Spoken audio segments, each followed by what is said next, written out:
Federal సిస్టంలో ప్రజాస్వామిక భారతదేశంలో ఎవరు ఎక్కడికైనా పోవచ్చు, ఎవరు ఎక్కడైనా కూడా రాజకీయాల్లో ఉండొచ్చు.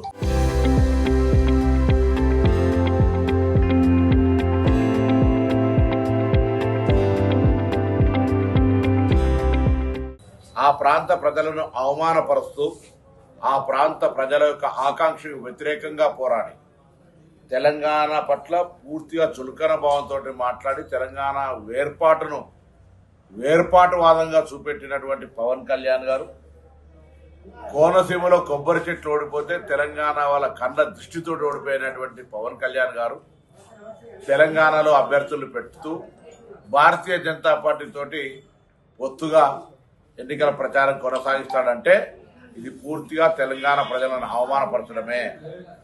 తెలంగాణ ప్రజలను కళ్ళు అంత దృష్టితోటి కోనసీమ కొబ్బరి చెట్లు ఎండిపోయినాయని మాట్లాడిన వ్యక్తి, అటువంటి వ్యక్తితోటి భారతీయ జనతా పార్టీ ఏ విధంగా పొత్తు పెట్టుకుంటుందో చెప్పాల్సిన అవసరం ఉంది.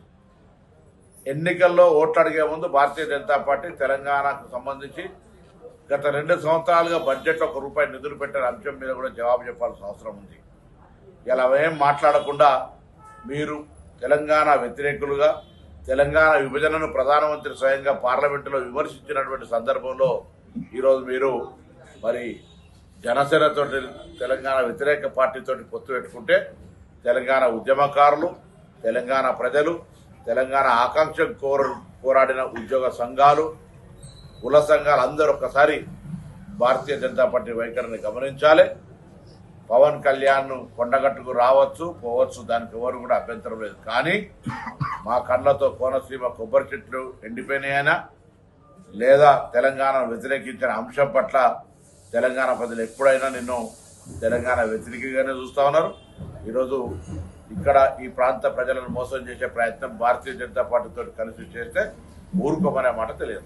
Local to global news at your finger tips. మీ చేతిలో ఒక ఆయుధం.